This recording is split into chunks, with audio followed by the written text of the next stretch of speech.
आप सभी को नमस्कार। जय श्री कृष्णा, जय हिंद, जय भारत, सत श्री अकाल, आदाब। आज एक बार पुनः आप सभी साथियों का आज की इस बेहतरीन जूम सेशन में हार्दिक हार्दिक स्वागत है, वंदन है, अभिनंदन है।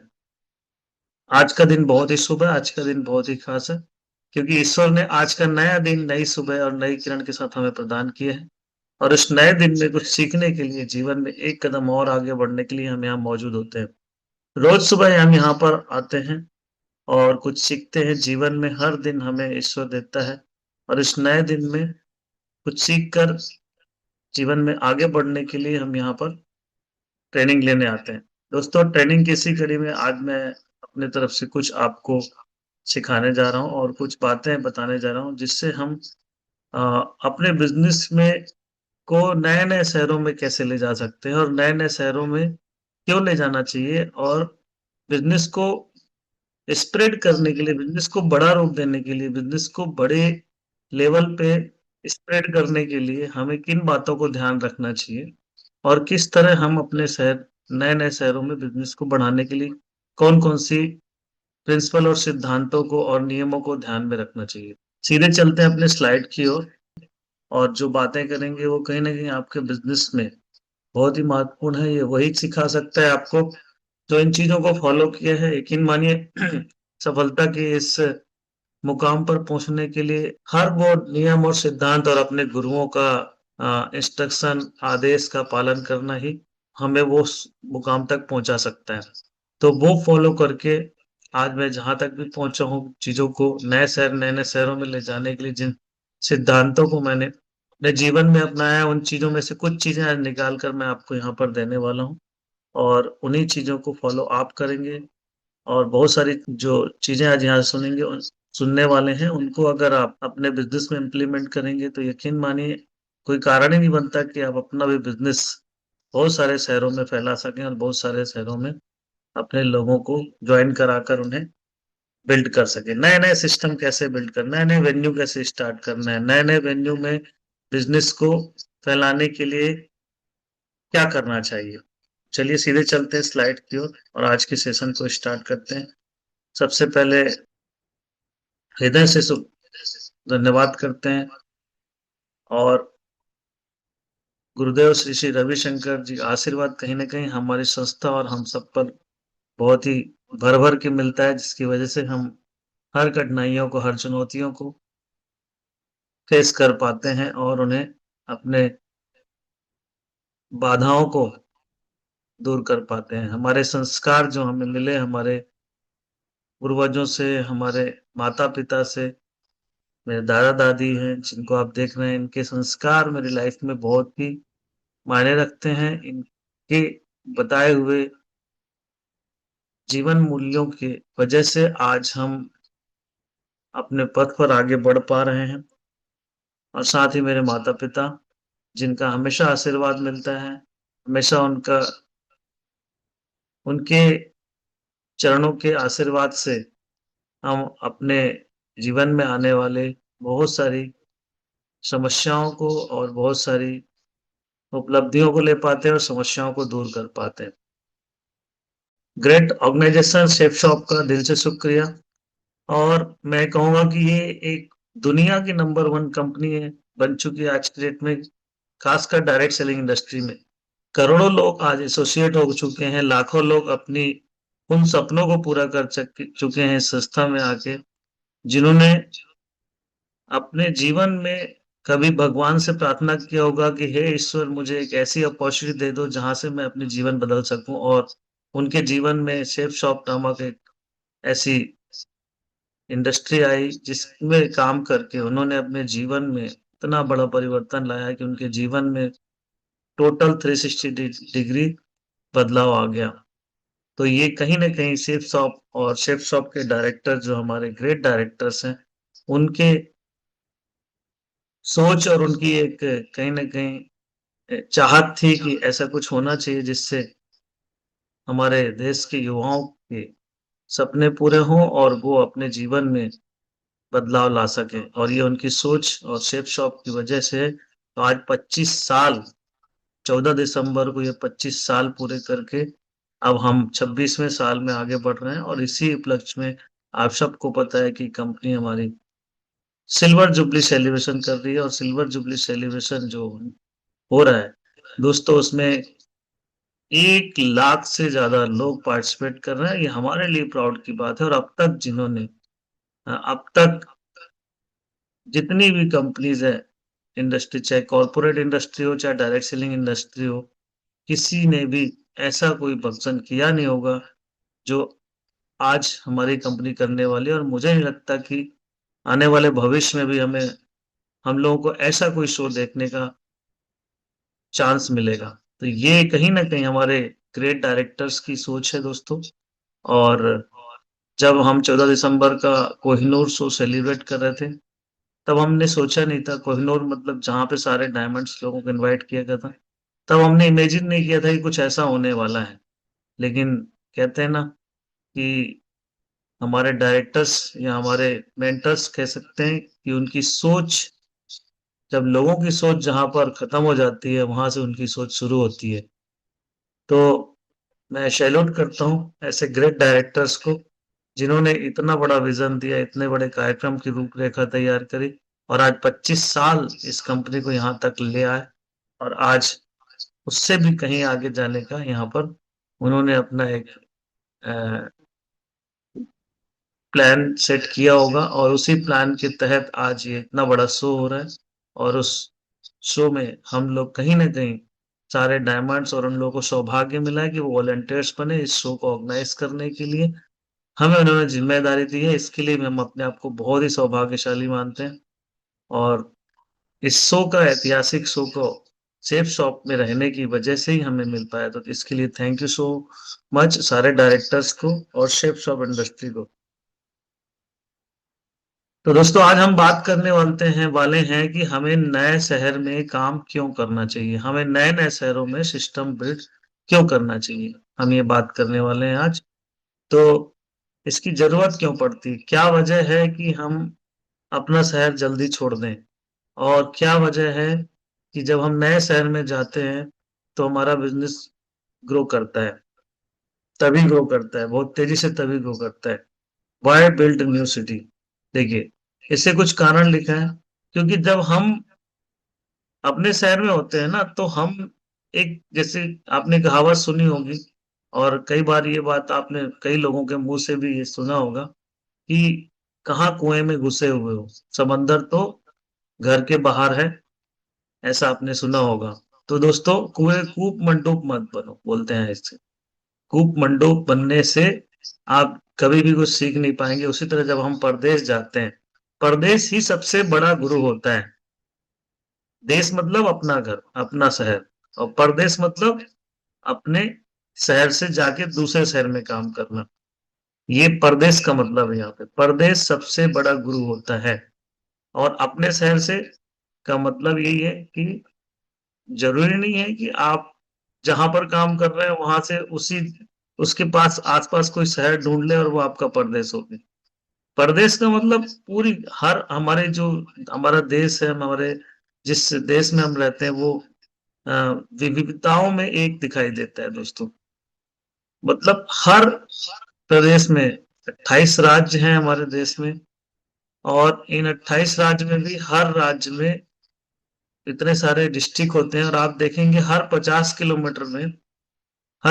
किलोमीटर के बाद थोड़ा सा बोलचाल की भाषा का टोन चेंज हो जाता है, या थोड़ा सा उनमें जो भाषा यूज करते हैं उसमें परिवर्तन हर 50 किलोमीटर में आपको दिखाई देगा।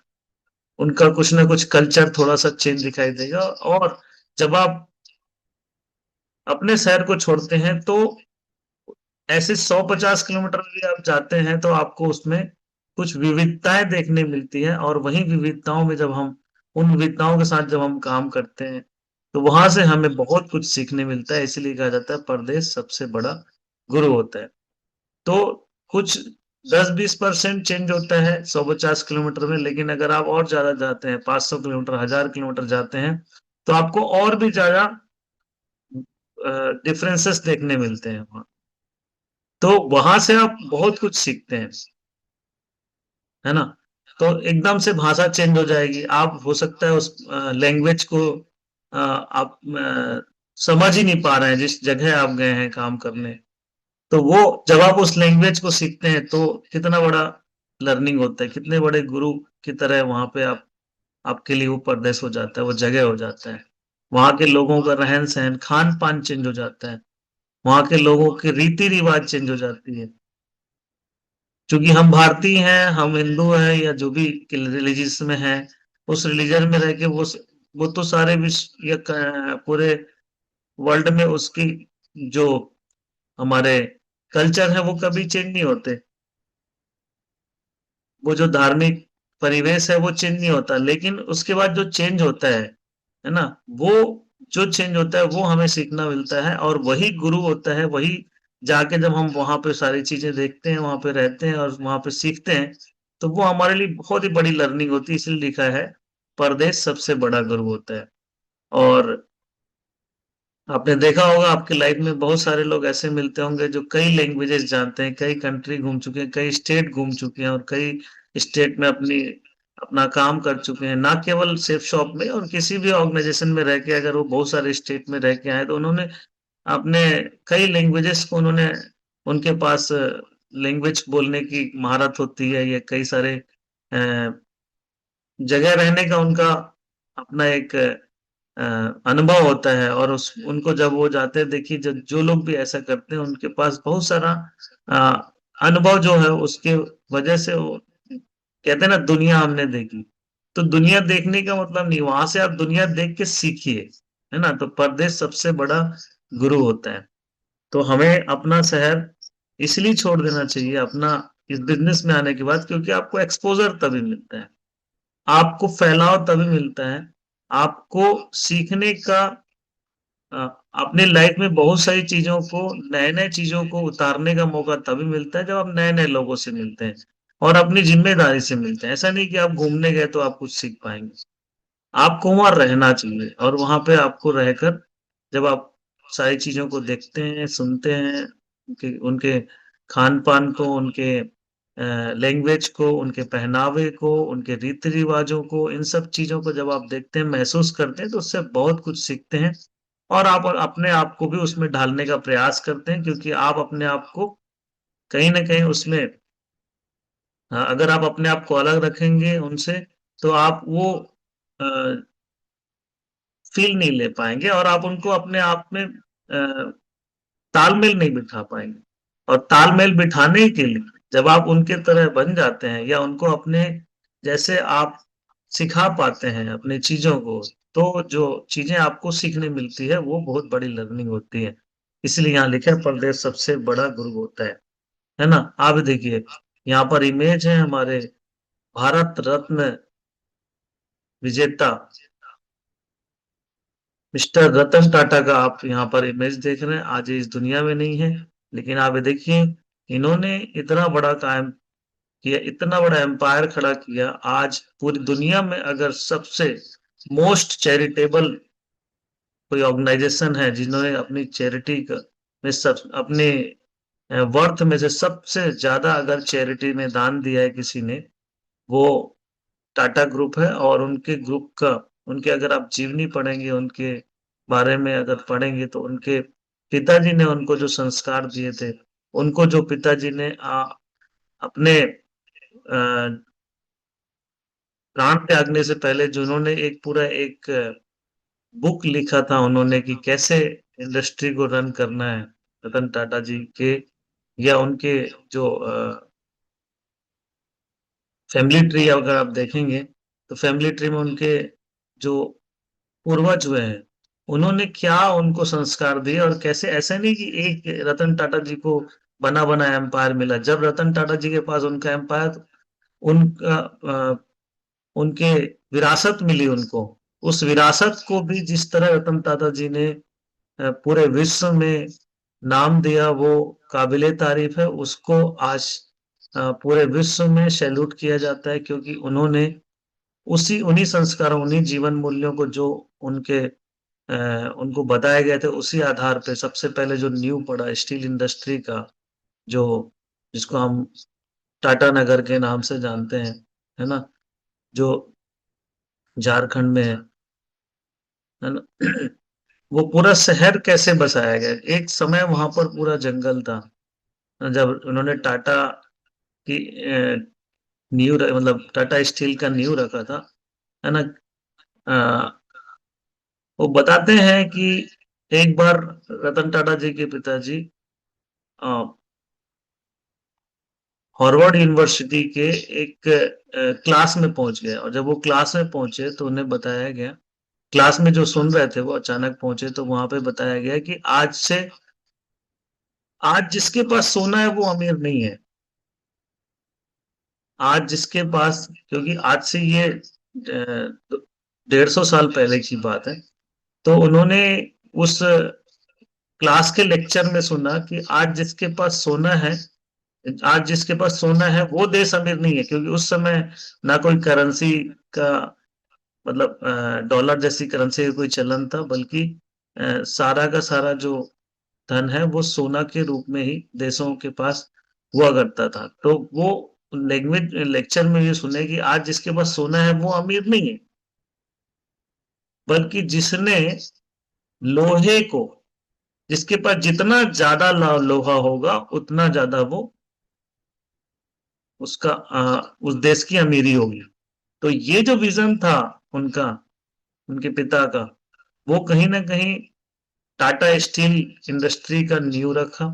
और वो कई सालों तक रिसर्च करते रहे कि कहाँ पर इंडस्ट्री डालनी चाहिए। बहुत सारा समय उन्होंने इस इंडस्ट्री को खड़ा करने के लिए, टाटा स्टील का नींव रखने के लिए, आप सोचिए जितने भी हमारे देश में जितने भी स्टील प्लांट है, चाहे वो भिलाई स्टील प्लांट हो, चाहे वो बोकारो स्टील प्लांट हो, जितने भी देश में बड़े बड़े, चाहे गवर्नमेंट के हों चाहे प्राइवेट इंडस्ट्री हो, आज तो सारे गवर्नमेंट इंडस्ट्री को भी प्राइवेटाइजेशन में ले आया गया, लेकिन उससे भी पहले टाटा स्टील का नींव रखा गया। और टाटा स्टील का जब नींव रखा गया तो उसके लिए पूरा का पूरा एक प्लान तैयार किया, और वो प्लान तैयार किया अपने शब्दों में लिख के गए थे रतन टाटा जी के पिताजी। और जो उन्होंने लिखा था उसी को रतन टाटा जी ने उसी अ, तर्ज पर उन्होंने सारी चीजें की, क्योंकि जो उनने विजन देखा था, जो सपना देखा था रतन टाटा जी ने, उसी सपने को आज पूरी दुनिया में उस एम्पायर को खड़ा किया। और कहीं ना कहीं ये जब घर छोड़े, सोचिए जहां जंगल था, कहाँ, झारखंड के उस जगह में जहां पे टाटा स्टील की इंडस्ट्री, पूरा जंगल ही था, पूरा बहुत ही घनघोर जंगल था, वहां पर टाटा स्टील का नींव रखा गया। और आज वो शहर पूरी दुनिया में स्टील किंग जो नाम जाना जाता है टाटा ग्रुप को, आज वो इतना बड़ा शहर बन चुका है।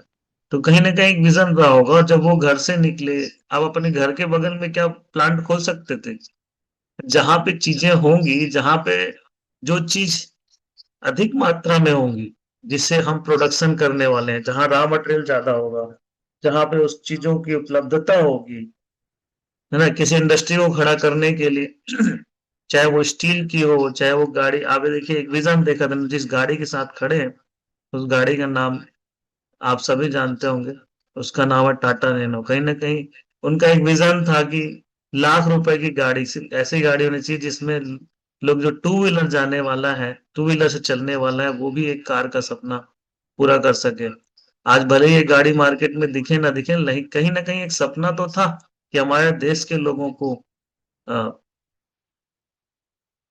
एक छोटी कार उसी बजट में, जो टू व्हीलर में चलता है उसी बजट में, वो कहीं ना कहीं अपने कार का सपना पूरा करे। ये सारा एक विजन, कहीं ना कहीं एक सोच थी उनकी। और जब वो ये सारी, मैंने कहा, जब वो जहां पर चीजें जो मिलती हैं, जहां पर जो चीजें अवेलेबल होती हैं, जहां पर जो रॉ मटेरियल होता है, उस रॉ मटेरियल के पास जाके हमें काम करना होता है, ना कि हमारे पास कोई आए। और हमारे बिजनेस का रॉ मटेरियल है लोग, है ना। तो जब हम बहुत सारे शहरों में जाते हैं तो ढेर सारा रॉ मटेरियल मिलता है, इसलिए आपको अगर अपना एम्पायर बड़ा बनाना है तो अपने घर को छोड़ना पड़ेगा, और अब नए नए जगह में जाके, परदेश में जाकर काम करना पड़ेगा। ऐसे ही देखिए, धीरू भाई अंबानी के बारे में सभी जानते हैं, है ना। तो धीरू भाई अंबानी भी घर छोड़े थे, उन्होंने सबसे पहले अपना अपने गांव को छोड़ के आप वो यमन नौकरी करने गए। नौकरी छोड़ के फिर वो पेट्रोल पंप में काम करने लगे, है ना। और पेट्रोल पंप में अब पेट्रोल बेचने लगे। तो उनके पिताजी चाहते थे कि वो पढ़ लिख कर नौकरी करे, उसी की तरह टीचर बने, लेकिन वो उस सोच को एक्सेप्ट नहीं किया। उनका मन था कि वो एक बड़ा बिजनेस करें, लेकिन उस बिजनेस के लिए उनके पास पैसे नहीं थे। तो उन्होंने जो सपना था उस सपने को पूरा करने के लिए सबसे पहले नौकरी करने चले गए।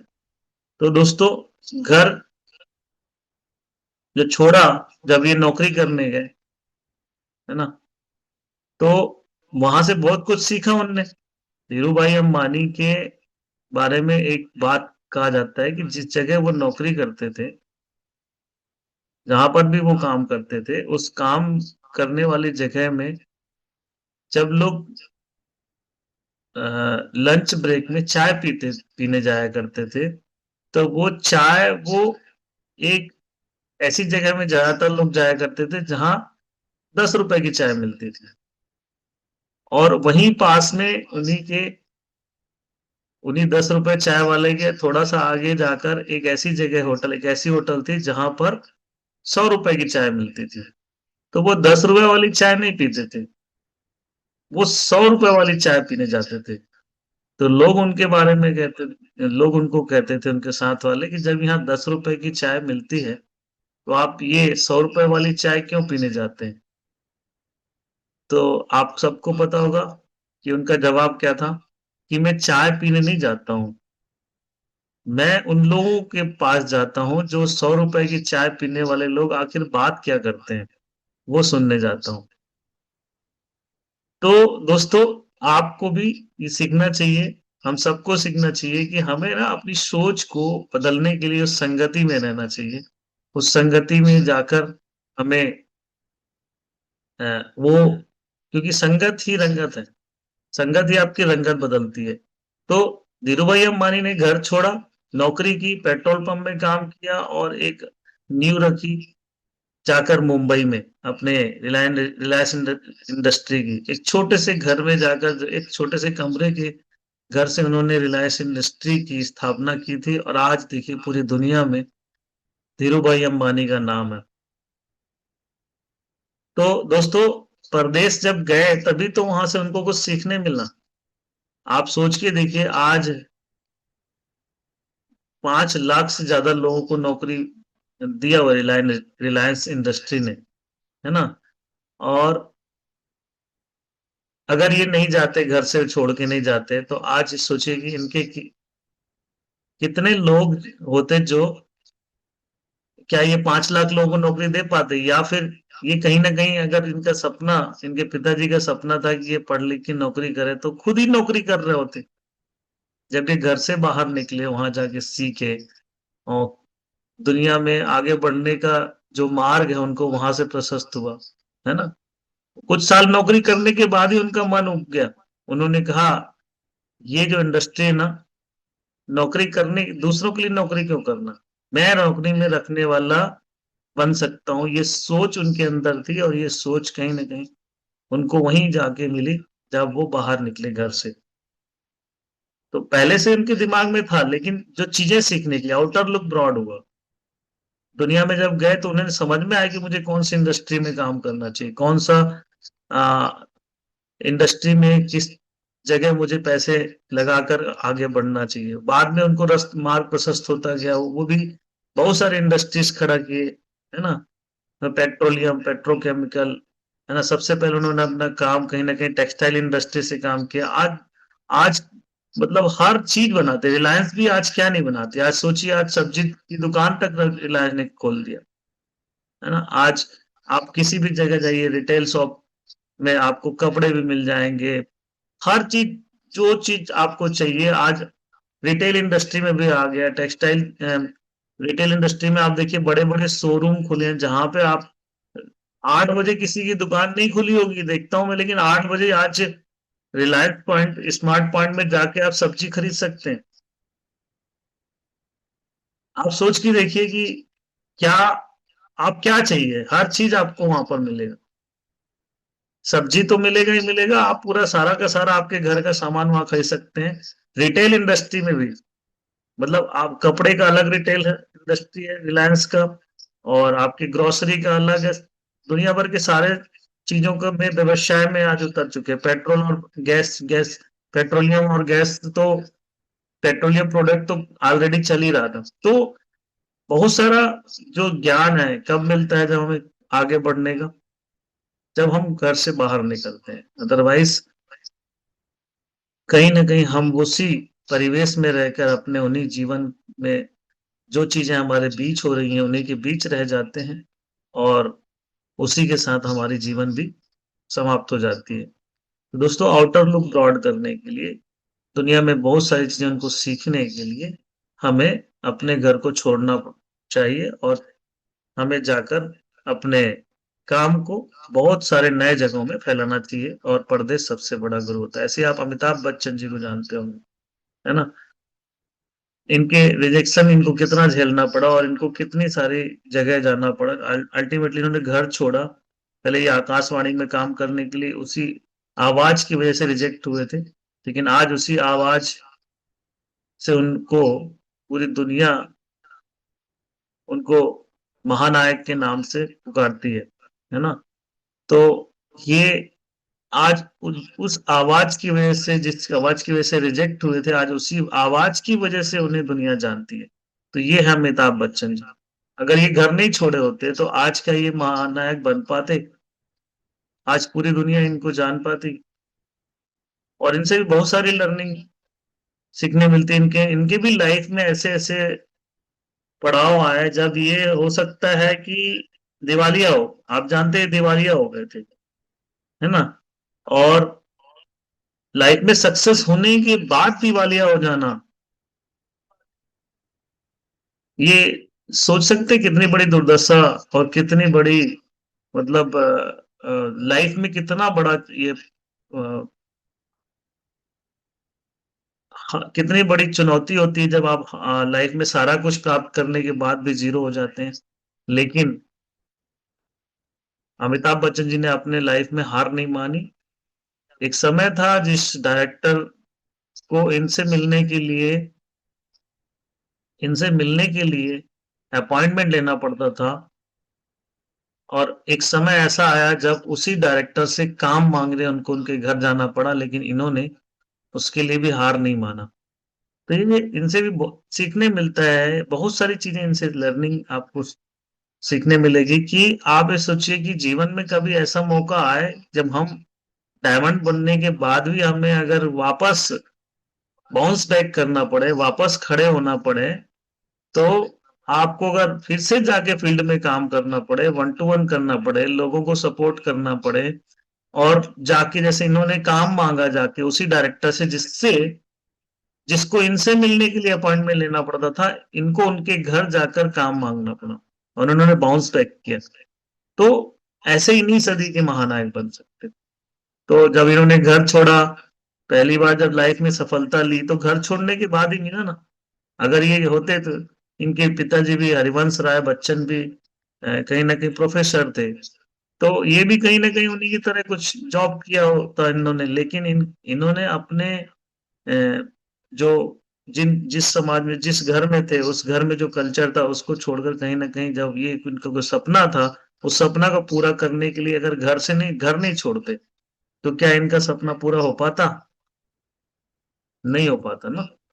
तो ये कहीं ना कहीं हमें घर छोड़ने से होता है। मर्यादा पुरुषोत्तम श्री राम आज हम इन्हें बोलते हैं।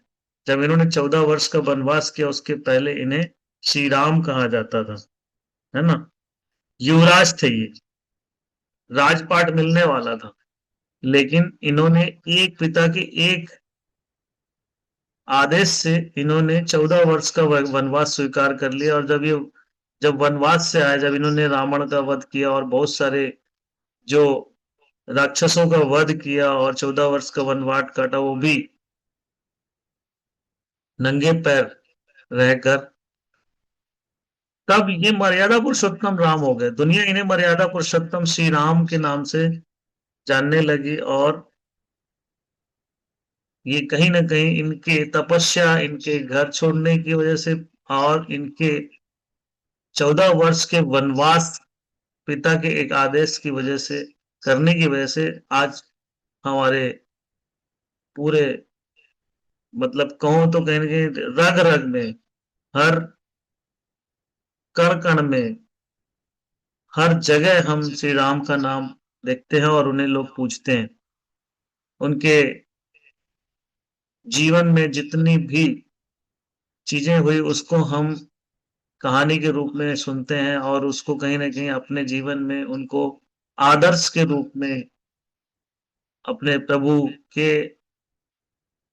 जीवन से सीख के उसे अपने जीवन में लाने का कोशिश करते हैं कि जितनी भी चीज़ें इन्होंने श्री राम मर्यादा पुरुषोत्तम श्री राम के वनवास के दौरान या फिर उनके जीवन में जो भी चीज़ें वो कहीं न कहीं हम सब अपने धार्मिक ग्रंथ रामायण और श्री रामचरितमानस में जब सुनते हैं या फिर कहीं सीरियल में देखते हैं तो आप समझ पाते होंगे, फ़ील कर पाते होंगे कि वो सारी चीज़ें कहीं न कहीं हमारे लाइफ़ में अगर हो तो हम उसे कैसे हैंडल करें और वो सब रामायण में मर्यादा पुरुषोत्तम श्री राम के जीवन से हमें सीखने मिलता है। तो ये अ, आप ये सोचिए कि आज इन्हें मर्यादा पुरुषोत्तम श्री राम क्यों कहा जाता है? क्योंकि इन्होंने 14 वर्ष का वनवास काटा और उसके वनवास के दौरान सारी उन चीज़ों को चुनौतियों को सामना किया जब हमारी लाइफ़ में बड़े-बड़े चुनौतियाँ आती हैं, बड़े-बड़े चुनौतियों को हम फेस करते हैं और वो तभी हो सकता है जब हम घर से बाहर निकलते हैं, परदेश में जाते हैं और तभी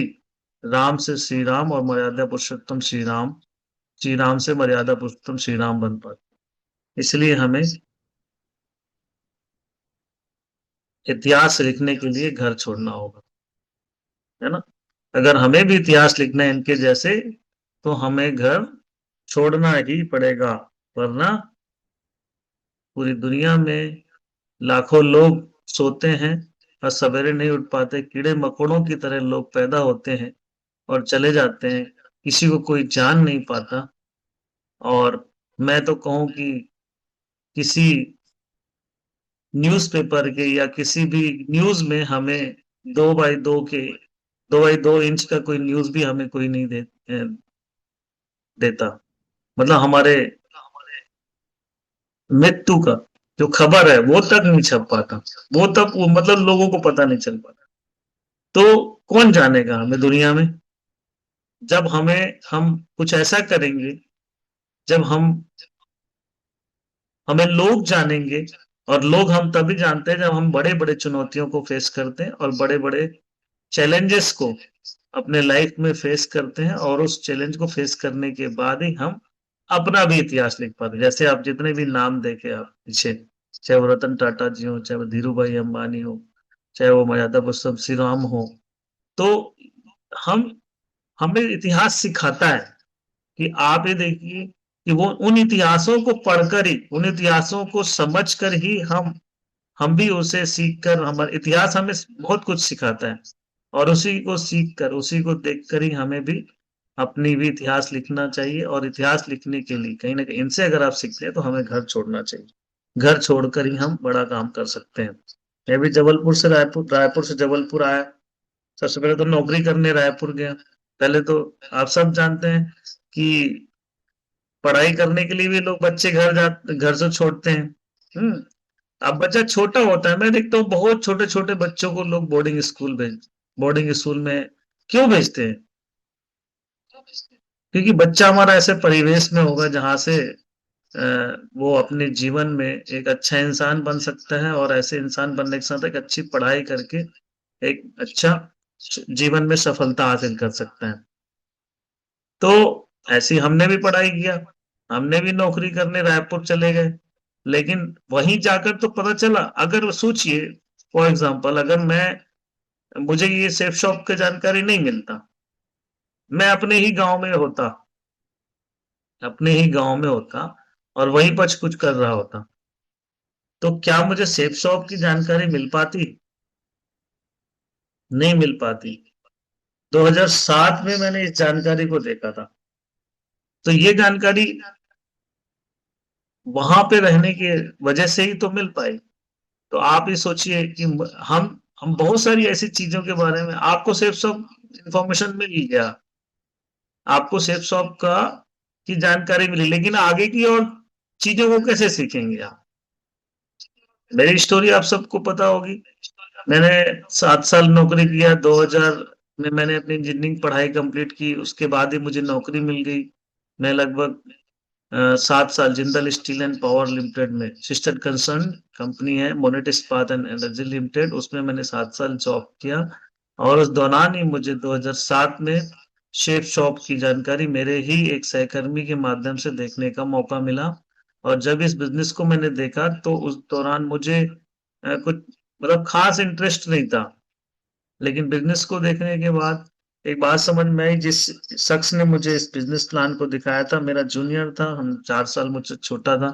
मैंने सोचा चलो इसे कहने पे एक प्रोडक्ट तो ले ही लेते हैं, है ना। प्रोडक्ट लेने के लिए, वो भी इनकम टैक्स बचत के लिए, मैंने सोचा था कि इनकम टैक्स की बचत भी हो जाएगी, और एक लाइफ इंश्योरेंस प्रोडक्ट लेने के लिए मैंने ज्वाइन कर लिया था। लेकिन सिस्टम में बने रहने की वजह से, सीनियर के साथ संपर्क में रहने की वजह से, ये बात समझ में आई कि आखिर मैं नौकरी कर रहा हूँ तो क्यों कर रहा हूँ। मुझे उस कंपनी से प्यार नहीं है ना। हम जिन चीजों के लिए लाइफ में स्ट्रगल करते हैं, किस लिए करते हैं? अपने सपनों को पूरा करने के लिए, अपने परिवार के सपनों को पूरा करने के लिए, अपने अ, बड़ी उपलब्धियों को हासिल करने के लिए। तो ये कैसे, मतलब जॉब कर रहा था क्योंकि हमें समाज ने वही सोच दिया, ठीक है, कि बेटा gate a good education and gate a good job. तो ये सोच जो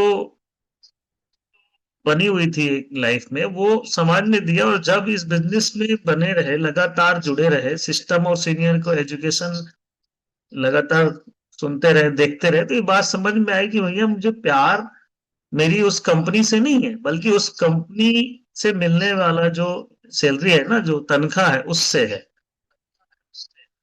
और उस तनख्वाह को, अगर उस सैलरी को लेने के लिए अगर मैं यहाँ पे काम कर रहा हूँ, तो ये सैलरी तो यहाँ से कई गुना मिल सकती है। ये बात जब समझ में आई धीरे से, क्योंकि एजुकेशन होता है हमारे सिस्टम और हमारे कंपनी का, या हमारे सीनियर्स हमारे जो देते हैं, वो आपको भी मिलता है ना। ये जब धीरे धीरे समझ में आता है कि, और जो कॉन्फिडेंस आता है ट्रेनिंग लेके सीख के कि यार कर सकते हैं, तब फिर आप अपना निर्णय चेंज करते हैं। और दोस्तों, ये समय रहते जरूरी होता है, क्योंकि आदमी के साथ जो ना, मतलब मैं देखता हूँ कि बहुत सारे लोगों को डिसीजन लेने में बहुत तकलीफ होती है, क्योंकि वो इतना उलझ जाते हैं लाइफ में, इतना मतलब उनको मतलब फंस जाते हैं, एक तरह से ट्रैप में फंस जाते हैं, क्योंकि जिम्मेदारियों की वजह से आदमी डिसीजन लेना बहुत टफ होता है। ऐसा नहीं कि डिसीजन लिया नहीं जा सकता, डिसीजन लिया जा सकता है। जिम्मेदारियां सिर्फ ऐसा नहीं कि कोई शादीशुदा आदमी है उसी की जिम्मेदारी होती है ना। तो अपने घर में मैं बड़ा था, मेरी भी बहुत सारी जिम्मेदारियां थी। मैं कोई भी डिसीजन ऐसा नहीं ले सकता था कि बाकी लोगों को मेरे डिसीजन से गलत असर पड़े, या उनके लाइफ में कुछ प्रॉब्लम आए। क्योंकि मैं जिस समय जॉब कर रहा था, तो मेरे साथ 2 साल से मेरे साथ छोटे भाई बहन मेरे रहते थे। हम लोग 5 भाई बहन हैं, मैं सबसे बड़ा हूँ घर में। तो मेरे साथ मेरे 2 छोटे भाई बहन रहते थे, पढ़ाई करते थे। तो मैं कैसे आ सकता था सब कुछ छोड़ के? पॉसिबल नहीं था। लेकिन यहाँ ये था कि डिसीजन तो लेना था, तो चीजों को मैनेज करना पड़ता है। और चीजों को, अगर आप बड़ा निर्णय लेना चाहते हैं, अगर आपको घर छोड़ना है, अगर घर छोड़ने का डिसीजन आपने लिया है, तब आप चीजों को मैनेज करिए। और मैनेज करने के बाद आप सब बड़ा सपना पूरा करने के लिए घर को छोड़ देते। हमने भी वही किया, उनको व्यवस्थित कर उनको, भाई सीधी सी बात है कि आपके अंदर एबिलिटी होती है सब चीजों को मैनेज करने की। तो आप मैनेज करके आप अपने नए शहर की तरफ आगे बढ़ सकते हैं।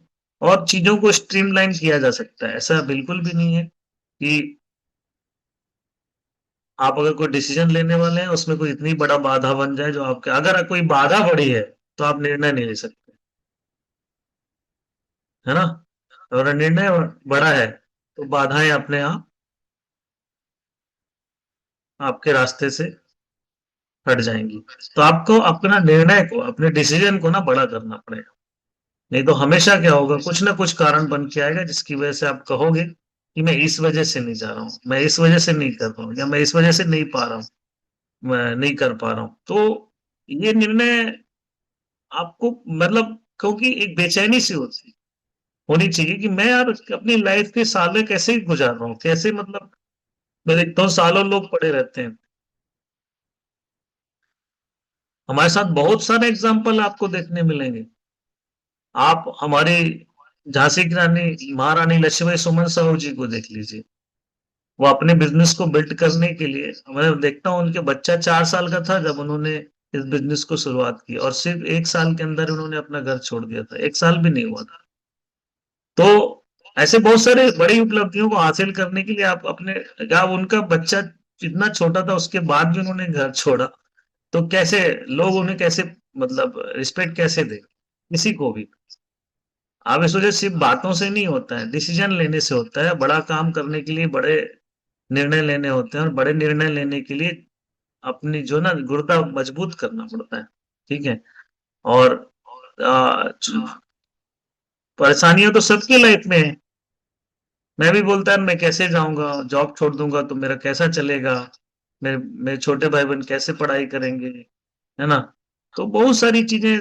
और मैं पूरे घर का जिम्मेदार व्यक्ति था कि पिताजी तो खेती करते थे, और अकेला सिंगल अर्निंग मेंबर था मैं। अर्नर मेंबर मतलब अकेला कमाई करने वाला था।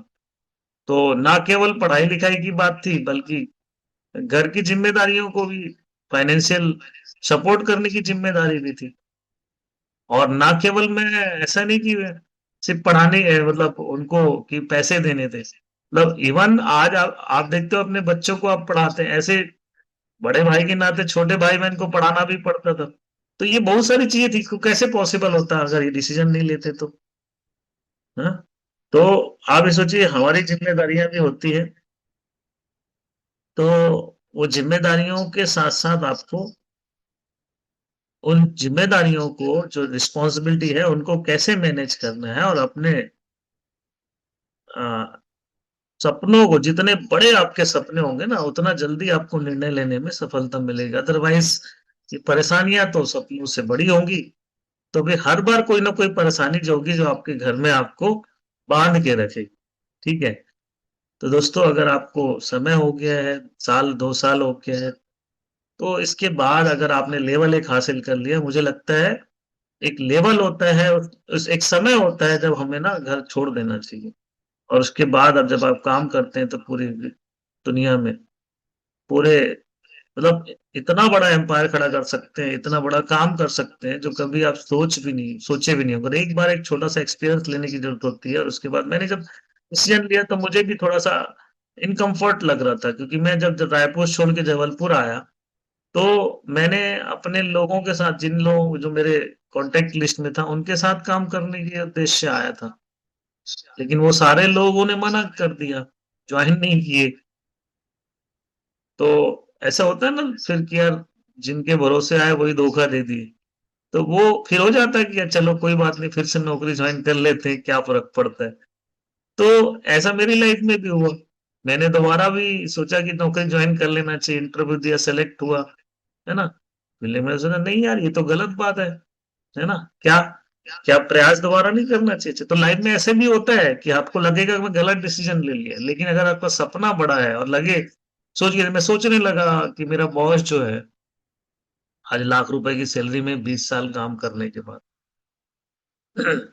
और मैं आज उसी सैलरी के लिए आज मैं फिर से ज्वाइन करूंगा, और आज से 20 साल बाद मेरे साथ भी होगा। लेकिन मैं देखता था कि यहाँ पे डायमंड्स कैसे बन रहे हैं लोग, और कितना मतलब कम समय में इतनी बड़ी सफलताएं हासिल कर रहे हैं। क्या ये मुझे मिलेगा? और ये जो लाइफ है ये मैं जी पाऊंगा? 2 ढाई साल काम करने के बाद इस समझ में तो आ गया था। तो क्या ये चुनौती जो मेरे सामने, जिन्होंने मुझे मना किया, या आज मुझे रिजल्ट नहीं मिल रहा है, क्या रिजल्ट नहीं मिल रहा था? क्योंकि वो तो ज्वाइन नहीं किए नए लोगों के साथ ना, तो जेब में पैसे। सोच के देखिए, जब जॉब छोड़ दिए तो आपका खर्चा तो बढ़ गया ना, क्योंकि वहां फैमिली को सपोर्ट करना है, भाई बहन को सपोर्ट करना है, अपना खुद का खर्चा नए शहर में आके बढ़ जाएगा, है ना? तो और सैलरी खत्म। हाँ, सैलरी तो खत्म हो गई ना, जो भी सैलरी मिल रही थी। और इस बिजनेस में आप जब अच्छा टीम है, मतलब टीम काम करेगी तो पैसा आएगा, तो जिस टीम के साथ काम करते वो टीम भी छोड़ दिया, क्योंकि वो तो रायपुर में था। तो जरूरी नहीं कि वो टीम बूस्ट कर सके।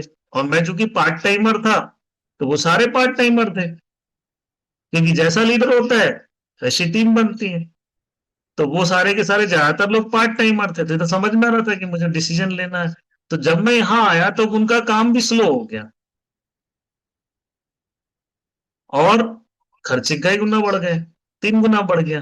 ठीक है, तो ना सैलरी है ना जेब में पैसा है, और खर्चे और ज्यादा मांग रहे हैं। लेकिन ये चुनौती जब आई तो ऐसा लगा कि यार वापस नौकरी ज्वाइन करना चाहिए। लेकिन थैंक गॉड उस समय बुद्धि भटकी नहीं, है ना? बुद्धि भटकी थी लेकिन ट्रैक पे आ गई।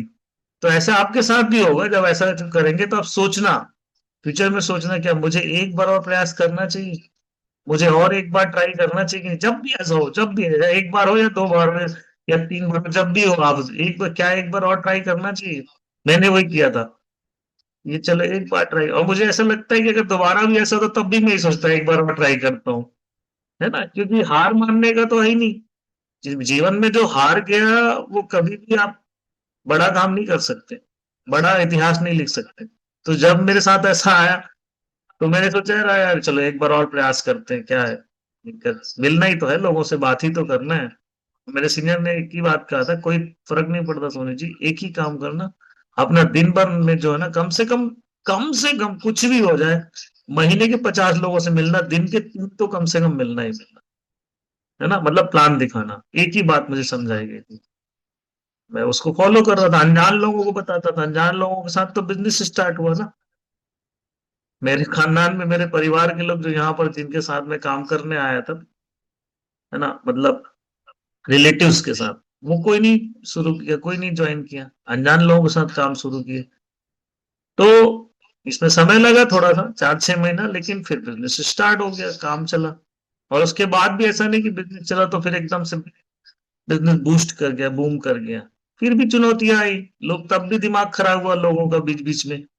तो आप देख ही रहे हो, वो तो सब प्रोसेस है।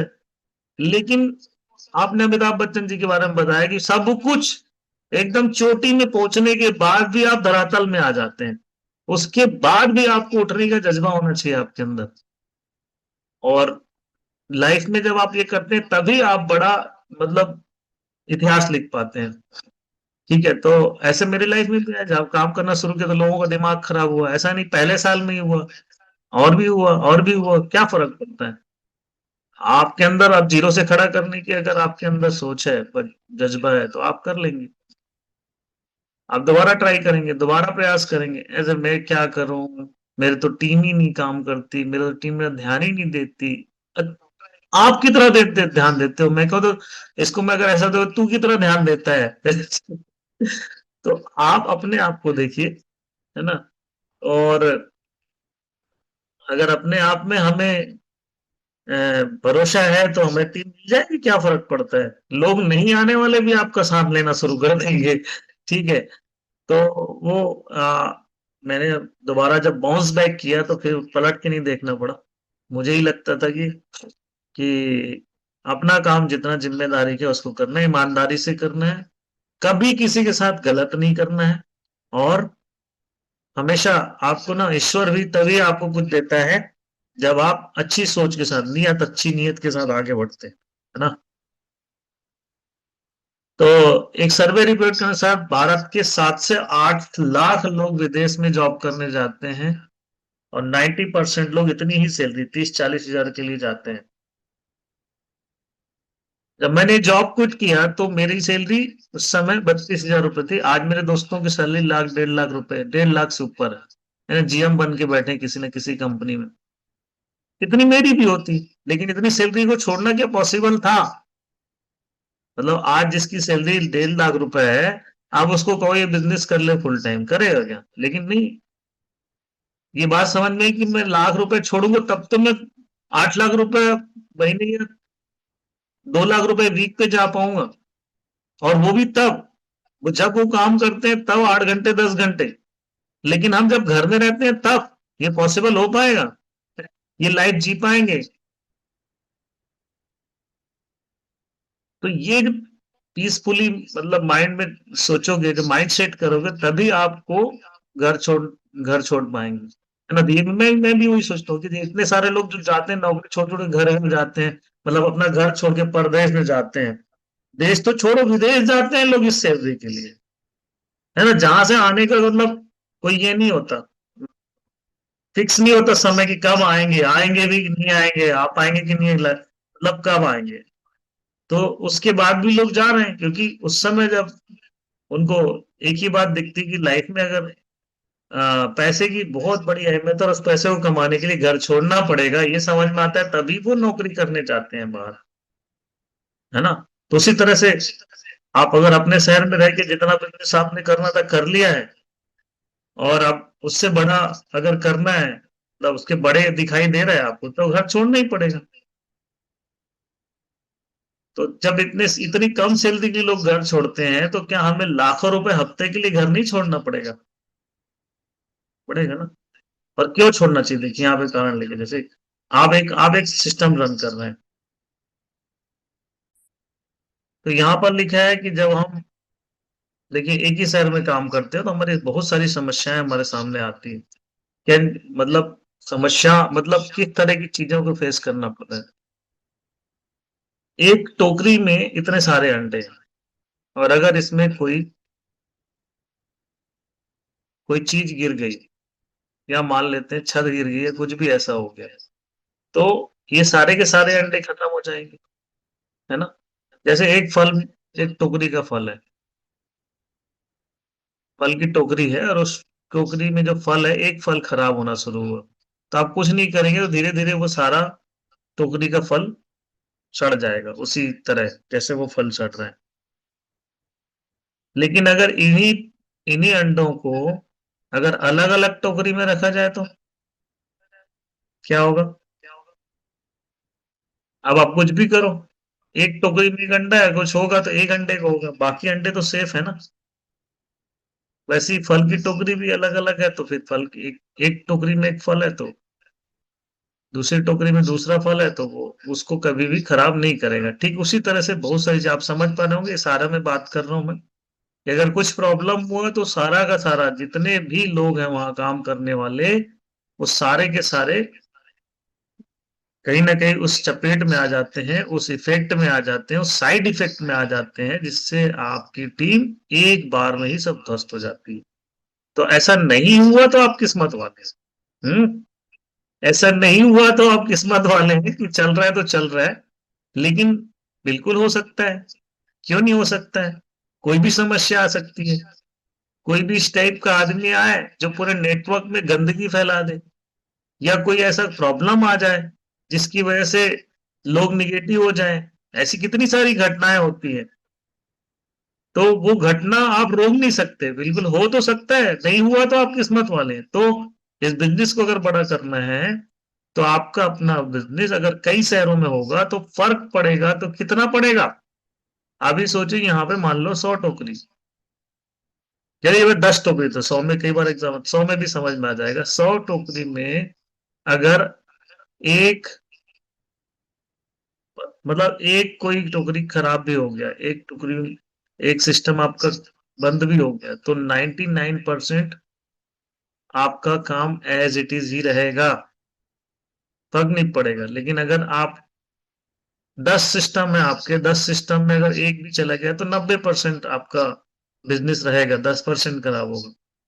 उसी तरह से अगर आप बहुत शहरों में काम कर रहे हैं, तो आपका बिजनेस कहीं ना कहीं तो बढ़िया परफॉर्म कर ही रहा होगा, ठीक है ना? मतलब बहुत सारी जगह, कुछ कहीं जगह, मतलब कहीं ना कहीं हो सकता है कुछ ऐसा असर भी हो, लेकिन बाकी जगह पर बढ़िया परफॉर्म कर ही रहा होगा। तो जब जब बढ़िया परफॉर्मेंस होता है, तो आप क्या होता है, कांस्टेंट इनकम पर होते हैं, कांस्टेंट आपकी जो चेक है ना, वो बनी ही रहती है। इसलिए आपको अगर अपना बिजनेस बड़ा करना है, तो कारण ये है कि आपको उस साइड इफेक्ट से बचने के लिए अपने बिजनेस को, अब आप आपका तो कैरियर लगा है ना, आप सोचोगे कि ऐसे ही लोग बर्बाद होते हैं, मतलब ऐसे ही लोग जो करियर लगा के तो आए, लेकिन बिजनेस के प्रिंसिपल को, सिद्धांतों को माने नहीं। वो अपना ही वहीं लगे रहे, पर कुछ प्रॉब्लम आया तो जीरो पर हाई में थे और फिर पहुंच गए जीरो। और फिर वो कहते हैं बिजनेस चलता नहीं। ठीक है। तो समय रहते आपको इसका डिसीजन लेना चाहिए और अपने बिजनेस को दूसरे शहरों में ले जाना चाहिए। नया शहर बिल्ड करने के फायदे क्या थे? नया शहर मिलेगा, आपकी वैल्यू बढ़ेगी, नीचे के लीडर भी सही रिप्लिकेशन होगा, जल्दी जल्दी रिकॉग्निशन बिल्ड होगा, बिजनेस मल्टीपल हो जाता है। जैसे ही एक शहर में 10 सेल निकालने, 10 × 10 हो जाता है, 100 सेल होने लगते हैं। कैसे? देखिए यहाँ पे क्या नया शहर मिलेगा तो क्या होता है? आपकी वैल्यू क्यों बढ़ेगी? जहां आप हो ना, वहां आप चुंगू मुंगू ही हो, है ना, लल्लू पंजू ही हो। ठीक है, क्योंकि वहां आपको सब जानते हैं। लोग वहां पे आपको आपको कैसे थे आप बचपन से वैसे ही देख रहे हैं ना। नजरिया उनका कैसा है कि अगर आप बबलू हो तो बबलू ही रहोगे। ठीक है। अगर आप पिंटू हो तो पिंटू ही रहोगे। लेकिन वही पिंटू जब वहां पे चला जाता है ना, दूसरे शहरों में, तो वो पीटर बन जाता है ना। वो पिंटू से मिस्टर पीटर बन जाता है। ठीक है। या गुरुजी बन जाता है। ठीक है, क्योंकि उसने डिसीजन लिया ना। वो जाके वहां पे बड़ा करने का निर्णय लेके लोगों को सपोर्ट करने गया है, तो लोग उससे सीखने को तैयार हो जाते हैं। ठीक है। तो इस तरह आप एक गुरुजी की तरह आपको लोग बिहेव करने लगते, क्योंकि वहां आपकी पुरानी चीजों को नहीं जानते। वहां आप सीधा सीधा एक बिजनेसमैन के विजन से गए हो, आप बिजनेस बढ़ाने के उद्देश्य से गए हो, आपने सारी चीजों को पीछे छोड़ के आपने डिसीजन लिया। तो आपको आपकी वैल्यू बढ़ेगी।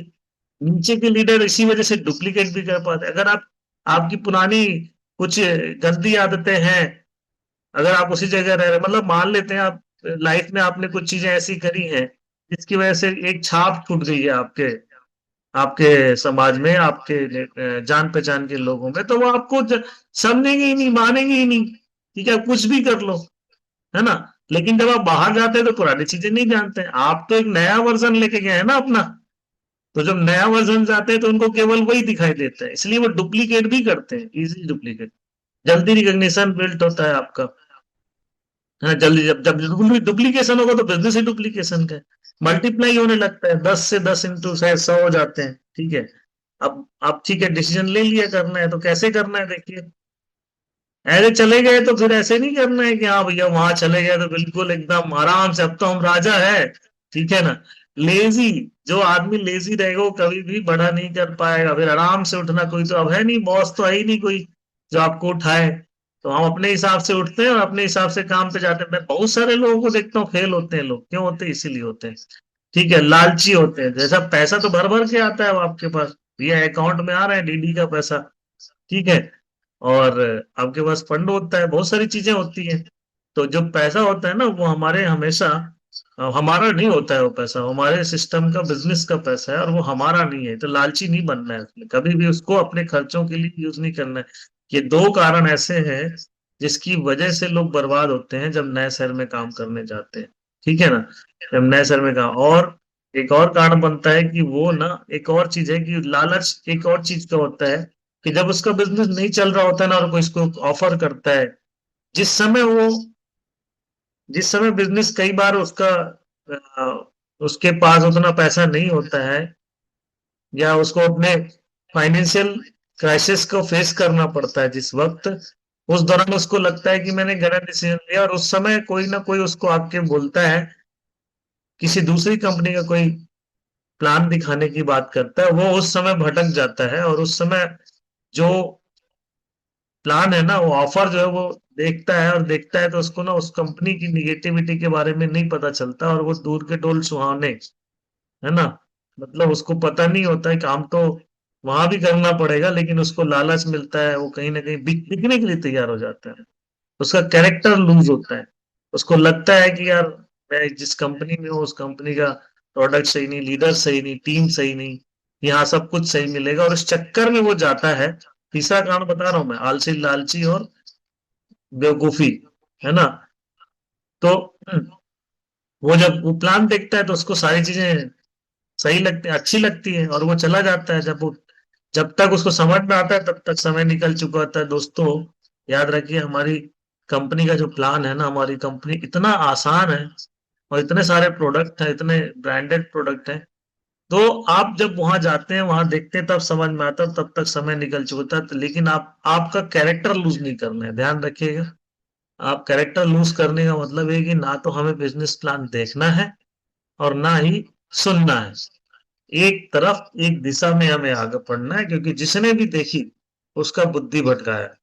ठीक है, तो देखने से ही बचना है। ठीक है, क्योंकि जब तक होता क्या है, जब हमारी हम सदमे में होते हैं या कुछ प्रॉब्लम में होते हैं, तो हमारी बुद्धि काम करना बंद कर देती है। फिर सामने वाला जो कहता है ना, हमें वैसी सोच, हमारी वैसी माइंड सेट होने लगता है हमारा। तो आप जब कहते हैं ना, जब खुश हो तो कुछ वादा मत करो, और जब आप दुखी हो तो कोई निर्णय मत लो। ठीक है, तो वही है, जब आप आपको प्रॉब्लम हो तो आप अपने अपलाइन से बात करो।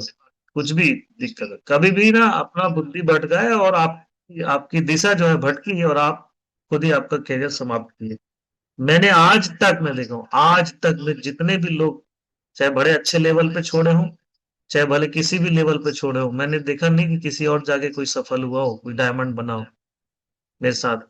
ठीक है, बर्बाद ही हो गया, चाहे वो कंपनी खोले हो, चाहे वो किसी कंपनी में गए हो, वो आज तक नहीं दिखते दोबारा। ठीक है, तो हमें कॉन्फिडेंस है हमारे अंदर, हमको कॉन्फिडेंस है कि हम मैं अपनी बात करूं, मैं इसको आप प्राउड मत मानिएगा। मैं ये कह रहा हूँ कि मैं ये देखा हूं कि मैं जिस लेवल पे, जिस लेवल पे वो टीम को सपोर्ट करते हैं, जिस लेवल पे हम कमिटमेंट के साथ काम करते हैं, कोई और हमसे भी सवा शेर मिलेगा तब तो ठीक है। नहीं तो मुझे नहीं लगता कि कोई माइकल लाल हमारे लेवल पे किसी को कोई सपोर्ट कर सकता है।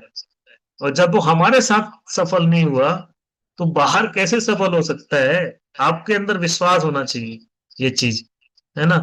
तो ये चीजों को छोड़ दीजिए। अगर आप बाहर काम करने जाने वाले हैं तो कमिटमेंट के साथ काम कीजिए, इन चीजों से दूर रहिए। चूज करेक्ट सिटी, बड़े शहर को हमेशा चूज करना है। रॉ मटेरियल जहां पर ज्यादा होगा वहीं पर, जैसे मैंने टाटा का एग्जांपल दिया था, कहाँ जाके टाटा नगर, एक जंगल था, घनघोर जंगल था, वहां जाके टाटा सिटी बिल्ड किया, मतलब टाटा स्टील बिल्ड किया, और आज देखिए आप पूरी दुनिया में उस नाम है उस शहर का, है ना। 10 से 12 महीने कंटिन्यूअस काम करना है, बिना सिंगल छुट्टी की, एक दिन की छुट्टी लिए बगैर लगातार काम करना है। माइंड सेट था। मेरे सीनियर ने कहा था 6 6 महीने की 2 छुट्टी मिलेगी, लेकिन 3 साल तक कोई छुट्टी मत लेना।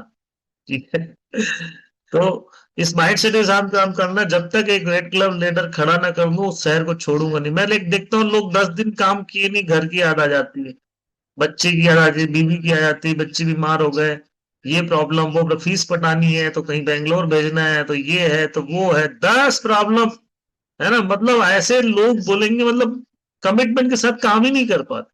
तो जो टीम बनती है वो फिर धराशायी हो जाती है, जो टीम बनती है फिर लुढ़क जाती है ना। तो हम खड़ा करते हैं लोगों को, जब तक मोमेंटम बनता है तब तक हम कहीं और जाने का, मतलब छुट्टी जाने की कर लेते हैं।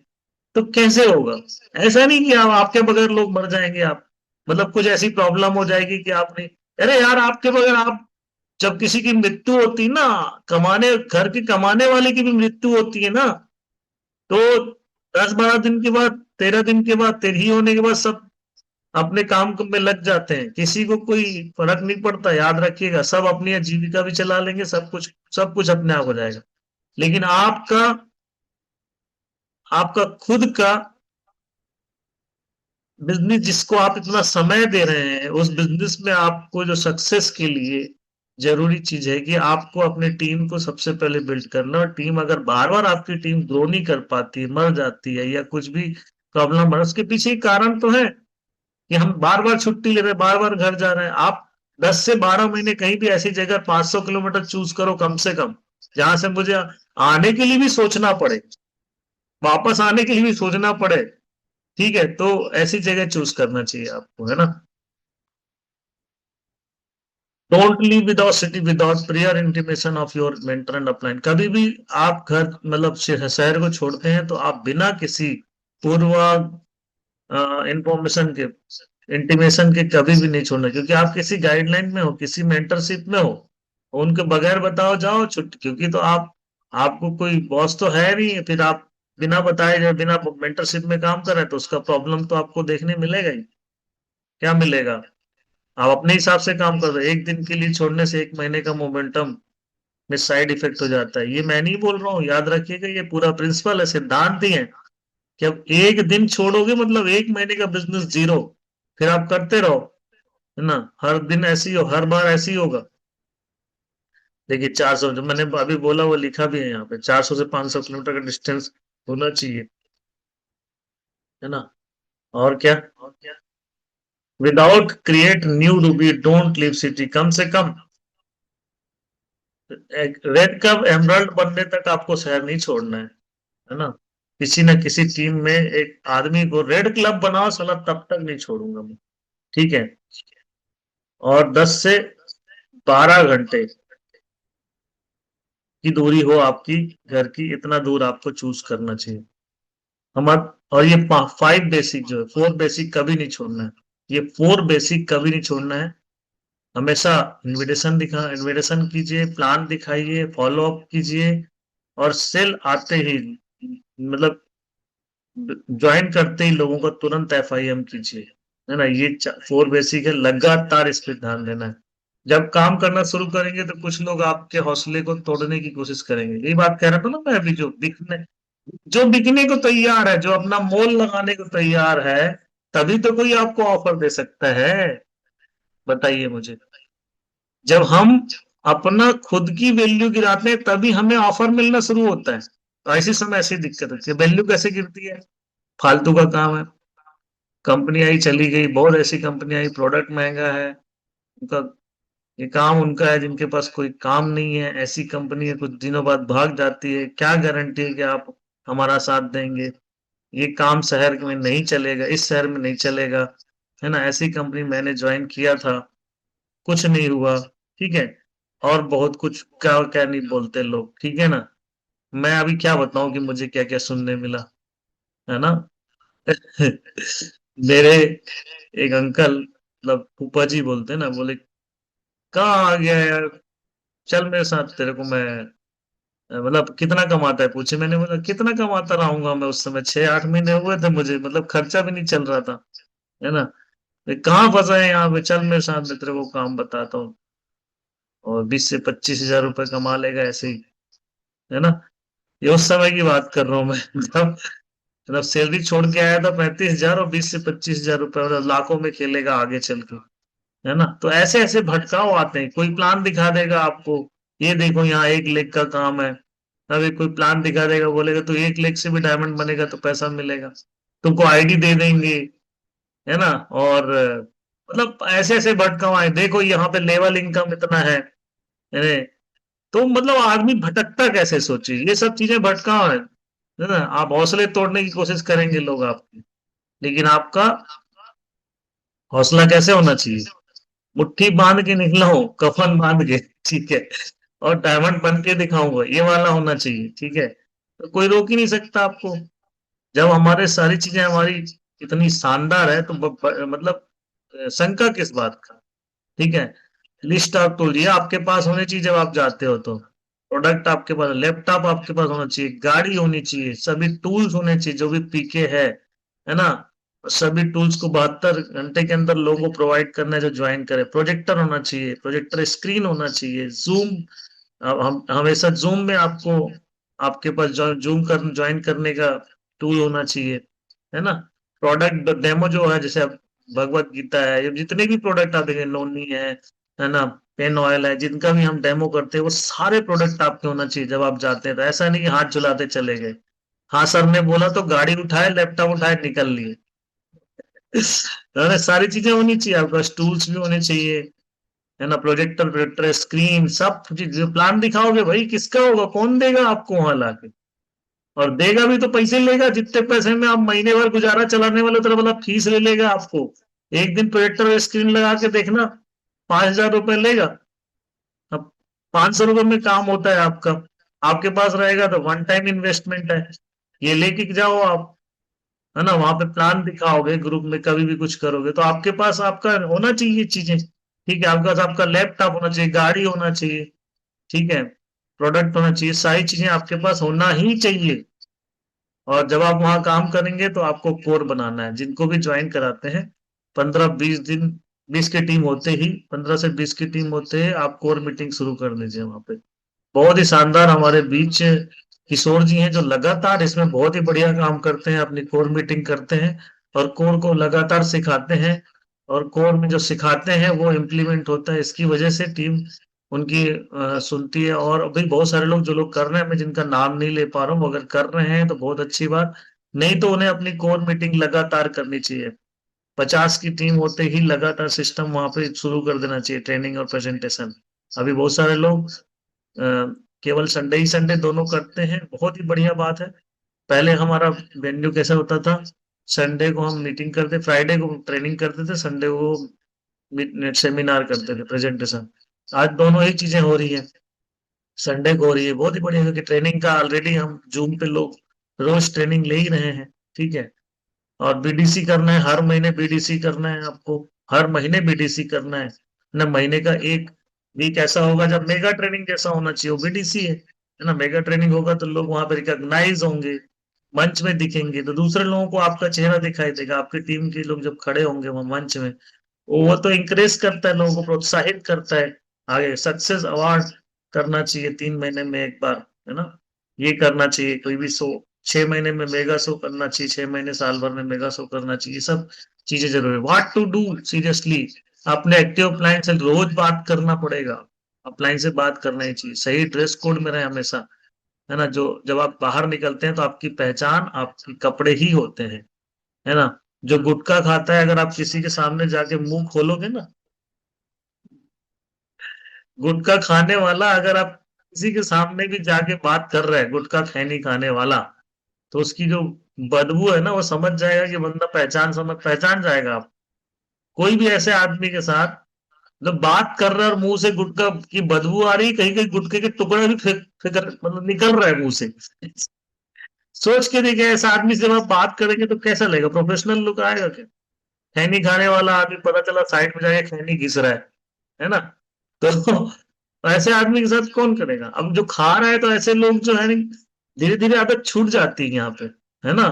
तो सब चेंज हो जाता है। तो इन चीजों को सीरियसली करना, सही ड्रेस कोड में अपनी पहचान सही बनानी, फॉर्मल ड्रेस कोड, सही साफ सुथरे कपड़े पहनिए।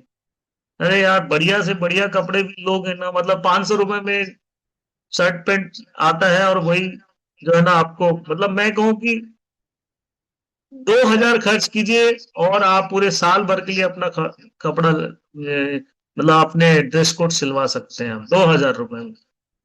क्या खर्चा कुछ नहीं होता खास, देखा जाए तो। अगर आप पहनने के लिए 2,000 का एक शर्ट ही आता है, लेकिन जब आप काम करने शुरू में जाते हैं तो आपके खर्चे कम होने चाहिए। देखिए, जब भी कोई बिजनेस स्टार्ट होता है ना, तो उसके कम से कम एक्सपेंसेस में उसको खड़ा किया जाता है ना। तो आप अपना बिजनेस खड़े करने, डायमंड बनने जा रहे हैं, जब डायमंड बन जाएंगे तो 5,000 का शर्ट पहनिए, 25,000 का ब्लेजर पहनिए, कौन देख मतलब कौन पूछने वाला है। लेकिन अभी हमें रहना है तो आपका आपका ड्रेस कोड फॉर्मल रहना चाहिए, और फॉर्मल ड्रेस कोड आराम से आप 4 जोड़ी सिलवा लीजिए और पहनिए साल भर, कंप्लीट टूल बैग के साथ फील्ड में निकले। मैं देखता हूँ लोग, मैंने एक चीज और लाइन में कही थी कि बार, कि जब पीके ले जाने की बारी आती है ना, लोग रखते ही नहीं अपनी गाड़ी में, अपने साथ ही नहीं रखते पीके। कैसे प्रमोट करेंगे, हाउ तो फील करो, मतलब महसूस करो आप कि कैसे पीके आपने टूल नहीं है अगर आपके पास, कैसे प्रमोट करेंगे बताओ मुझे आप। पॉसिबल ही नहीं है। मैंने पिछली किसी ट्रेनिंग में बात की थी कि आपके अगर बैग में जगह नहीं है ना, आप सारी चीजों रखे हैं, बैग में जगह नहीं है, तो भैया गाड़ी में रखिए हमेशा। आपकी गाड़ी 24 घंटे, मतलब 8 घंटे जितने समय सोते हैं उतने समय गाड़ी नहीं होती, लेकिन पूरे 16 घंटे गाड़ी आपके साथ ही होती है। तो आप गाड़ी में ऐसी कोई व्यवस्था बना लीजिए जहां पे 5 पीके रखा ही रहे हमेशा। आपके पीके टूल हमेशा आपके साथ होना चाहिए, और नहीं है तो एक तो बैग में रहना ही चाहिए, एक कम से कम, अगर व्यवस्था नहीं है तो। ठीक है ना। और ऐसी व्यवस्था बना लीजिए गाड़ी में। मैंने बीच में किसी गाड़ी के बारे में बात कहा था, मैंने शर्मा जी की गाड़ी देखी, उसमें मेरा, मैं पीके लेके गया था किसी को देखने में, देखा उसमें गाड़ी में पीके बढ़िया बड़े इजिली आ गया, इतना बड़ा डिक्की मैंने कहीं नहीं देखा था। गाड़ी ड्राइव करने के लिए मैं दूर गया था, और मेरे को जरूरत थी कहीं जाने की, तो मैं उस समय मेरे हाथ में पीके था। मैं बोला पीके को रखूं कहाँ, तो मैंने देखा उनकी उनकी जो डिक्की थी, उनकी जो गाड़ी की, उसमें वो पीके बड़ा आराम से आ गया। तो मैंने बोला यार, ये तो बढ़िया है, इसमें हम अपने टूल्स रख सकते हैं पूरा। तो मैंने लोगों को बताया कि यार ये वाली गाड़ी लो। तो आप मतलब कोई ऐसी गाड़ी है आपको जिसमें नहीं है, तो भाई उसकी व्यवस्था बना लो। मैंने कुछ लोगों का, आप अपनी गाड़ी में डिक्की लगवा लो। एक्टिवा में अलग से नहीं लगा सकते डिक्की, टू व्हीलर में लगा सकते हैं, एक्टिवा जैसी या स्कूटी जैसी जगह में। तो उसमें सामने एक थैला टांग के रखिए, और कुछ व्यवस्था बना लीजिए जो भी आपको समझ में आता है टेक्निकली। तो आपकी गाड़ी में हमेशा आपके पास टूल होना ही चाहिए। आपके बैग में वो एक रहना चाहिए और बाकी टूल गाड़ी में होना चाहिए। अगर आप लेके नहीं निकलते तो कभी भी प्रमोट नहीं कर सकते। या तो फिर आप कार ले लीजिए, स्लैग बन जाएगी, कार चले हमेशा आपके साथ जो पूरे फील्ड में जब आप आते हैं। तो कार में रहना चाहिए फिर टूल्स भर भर के। ठीक है, और अगर कार अभी अफोर्ड करने लायक नहीं तो टू व्हीलर अफोर्ड कर रहे हैं तो टू व्हीलर में आप अपना सिस्टम बनाइए। हर चीज का सिस्टम होना चाहिए, हर चीज का सिस्टम बिल्ड कीजिए, है ना। हमेशा सिस्टम को प्रमोट कीजिए, डाउनलाइन का महत्व दें हमेशा। नौकर ना समझें कि वो आपका डाउनलाइन है तो हम ऐसे बिहेव कर, ऐसे ट्रीट कर रहे हैं उनको। ठीक है। हमेशा नए, हमेशा समय से रहें, बी ऑन टाइम। हमेशा किसी को टाइम दिए हैं तो उस टाइम पे कुछ भी हो जाए आपको पहुंचना है ना। अपना परफेक्शन, है ना, पंक्चुअल रहिए हमेशा। नए लोगों को ज्यादा से ज्यादा सिस्टम से जोड़े। सिस्टम के लोगों को का माइंड सेट होता है system works as a third party. बहुत सही। जब आप वहां पे बुलाते हैं किसी को, सिस्टम में देख के आप कुछ नहीं समझने वाला भी चीजों को समझ जाता है ना। वहां देख के अपने आप उसको फॉलो करने लगता है। आप नहीं भी कहते हैं लेकिन वहां समझ, अच्छा ये तो इनका नियम ही है जो मुझे सर बोलते हैं ना, वो तो इनका नियम ही यार, ये तो करना चाहिए, ऐसे लगता है। नहीं तो आपकी बात सुनते हैं लोग, क्या एक कान से सुनते हैं दूसरे कान से निकाल देते हैं, क्योंकि वो आपको लगता है कि आप उन्हें थोप रहे हैं। लेकिन जब वही बातें आप, तो आपका अपलाइन तो वहां नहीं है मान लो, या आपको कोई थर्ड पार्टी नहीं है, जब सिस्टम ये बातें कहता है तब उनको समझ में, अच्छा अच्छा ये तो फॉलो करना ही है यार, तो करना ही पड़ेगा ऐसा। इसको समझ में आता है कि ये तो नियम ही है ऐसा। और हमेशा टारगेट को फोकस करते हुए काम करें, है ना। लिखा है 11वां नंबर, लिखा है टारगेट को फोकस करते हुए काम करें। हमेशा जो लक्ष्य हमें मिला है, जैसे अभी मिला है हमें get set go, sorry jet set go, jet set go मिला हुआ है। तो जेट सेट गो को हमेशा कैसे अचीव करूं मैं, कैसे फाइट करना है, हर दिन कितना काम करना है, इस वीक तक कितने सेल भेजने हैं, इस वीक तक कितना परसेंट काम कर लेना है मुझे, और इतने परसेंट काम करने के लिए कितने प्लान दिखाने। अगर मैं आज 5 प्लान दिखाना था और सिर्फ 3 ही दिखा पाई हूँ या 3 ही दिखा पाया हूं, तो अगले दिन कितना करना है, ये पूरा सेट होना चाहिए। वो जब फोकस रहता है ना, हमेशा लेजर फोकस रहता है, तो आप हमेशा जो है ना, आप टारगेट जीतते हैं हमेशा। ठीक है। तो ये टारगेट को फोकस करते हुए काम करना है, सिस्टम में रह के काम करना है। ठीक है। क्या ना करें, अपने डाउनलाइन को नौकर ना समझे, अपने टीम से कभी भी निगेटिव बात ना करें। मैं देखता हूँ इतना इतना लोग मतलब अपनी टीम को ना बर्बाद कर देते हैं। बच्चा पैदा किया और उसी को जहर दे देते हैं। ठीक है। यही होता है, मतलब जहर उगलते हैं लोग, जहर देते नहीं है, जहर उगलते हैं। ठीक है। अपने सिस्टम की बुराई करेंगे, अपने अपलाइन की बुराई करेंगे, अपने कंपनी की, अपने प्रोडक्ट की, अपने ही बिजनेस की बुराई करेंगे, तो क्या कर रहे हो, जहर ही तो दे रहे हो, है ना। वो अल्टीमेटली वो जहर उसी को मारेगा। तो आपको कुछ ऐसी बात है तो, मतलब दिमाग में है तो भाई क्लियर करो, अपने अपलाइन से क्लियर करो। डाउनलाइन देगा क्या आपको सजेशन? क्योंकि ये गलती करते हैं लोग, जनरली बहुत सारी गलतियां ये सब करते हैं, जिससे बनी बनाई टीम ना बर्बाद हो जाती है, खत्म हो जाती है। ठीक है। आप समझ नहीं पाएंगे, आपको लगेगा कि मैं अच्छा कर रहा हूँ, मतलब मैं उनसे सजेशन ले रहा हूँ, मैं कुछ उनसे पूछ रहा हूँ, बता रहा हूँ उनको, तो आगाह कर रहा हूँ। ऐसा नहीं कर रहा, आगाह नहीं कर रहे हो, आग में डाल रहे हो। ठीक है।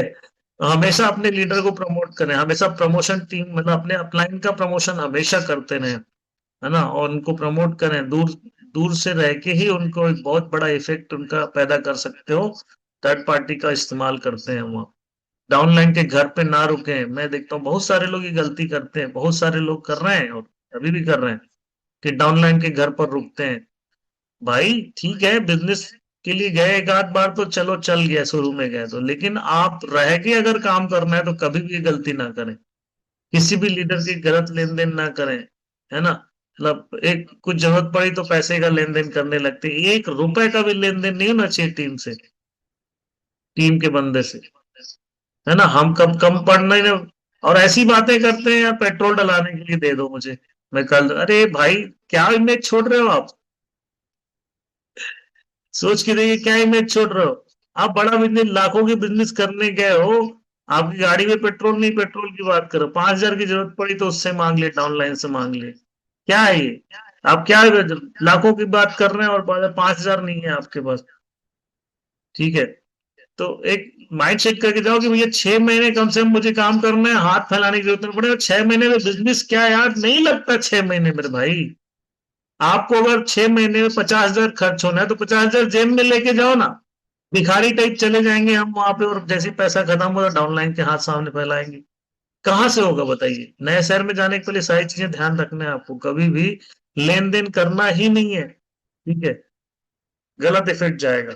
ठीक है, और क्या लिखा है, कभी भी सिस्टम एक्टिविटी को बंद ना करें। सिस्टम की जितनी भी एक्टिविटी है वो लगातार सिस्टमेटिक ढंग से भी, जो भी monthly, periodic, weekly, quarterly, weekly, monthly, quarterly, half yearly, 6 monthly, जितनी भी एक्टिविटीज हैं वो रेगुलर होते रहना चाहिए। अपनी पर्सनल प्रॉब्लम को कभी भी टीम के साथ शेयर ना करें। जलेबी सिर्फ मीठी नहीं होती, एक महत्वपूर्ण संदेश भी देती है। खुद कितने भी उलझन में रहो, लेकिन दूसरों को मिठास दो, है ना।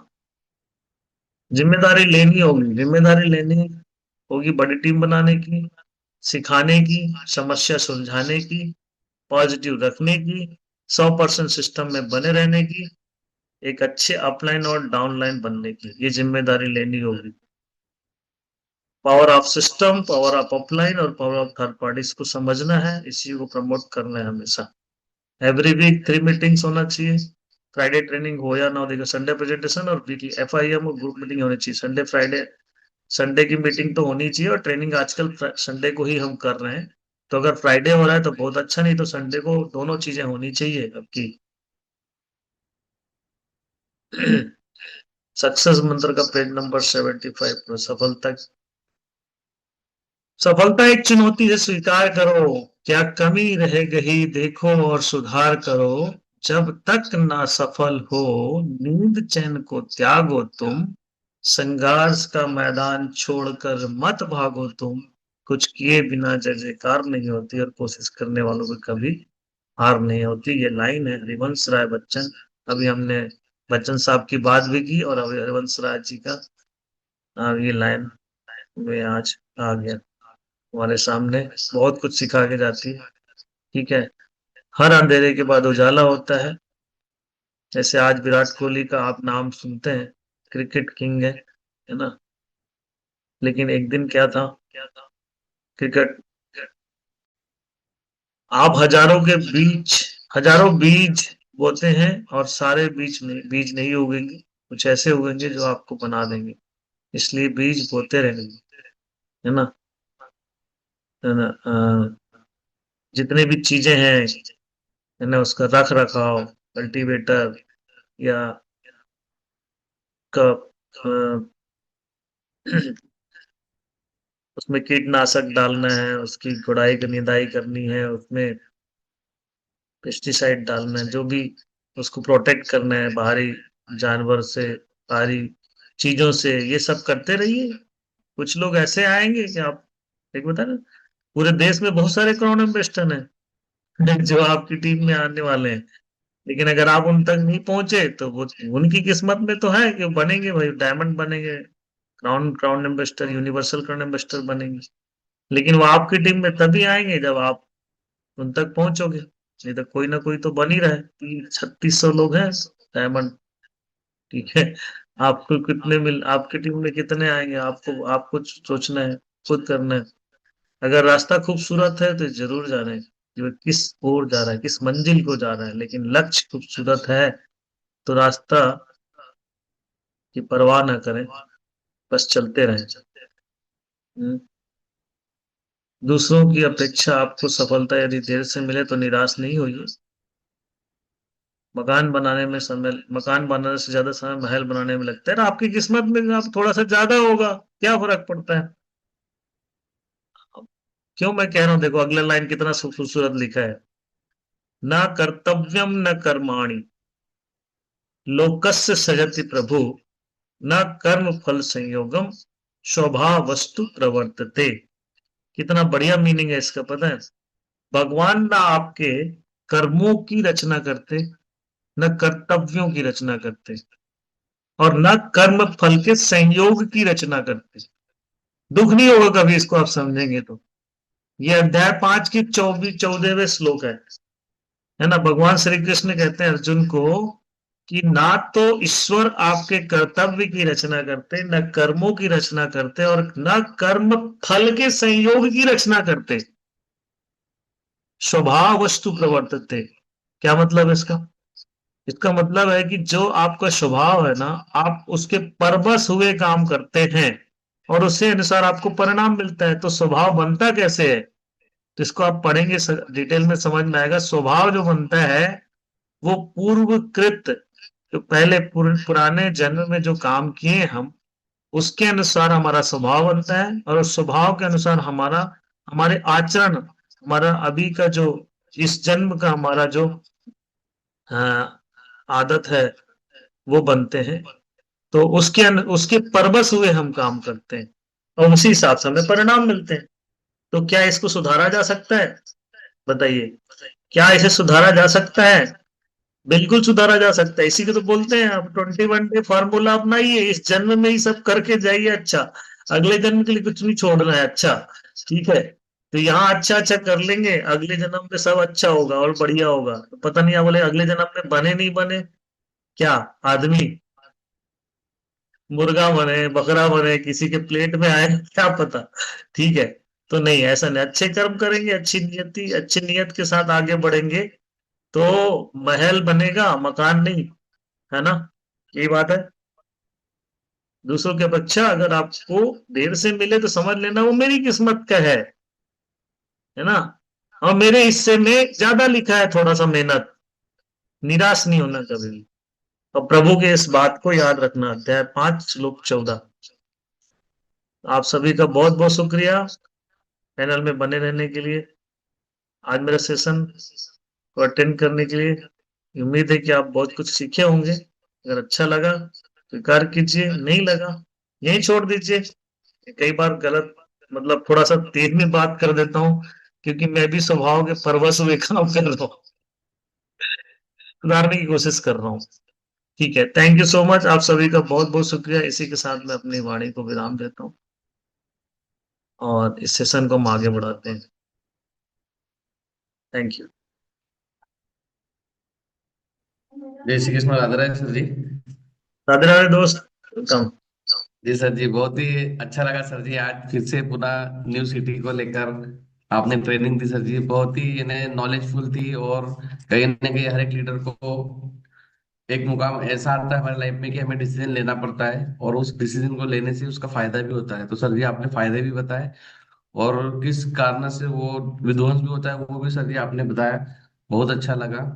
और जो गलतियां हो रही है सिस्टम में उसको भी हम सुधार करते हैं हर बार, क्योंकि कुछ नया नया तो हमें सीखने को मिलता ही है। और सर जी और बेहतर तरीके से इसको कैसे इम्प्लीमेंट किया जाए और अपने लीडर्स कैसे खड़े करे जाए, ये सारी चीजों को सर जी आज हमने सीखा। बहुत खुशी हुई सर जी कि आज पुनः न्यू सिटी को लेकर ये अपना ट्रेनिंग आपके द्वारा सुनने को मिली। और सर जी इसको पुनः हम जाके यूट्यूब पे दोबारा इसको सुनेंगे, और लोगों को, हमारी टीम को भी इसको बताएंगे सर जी।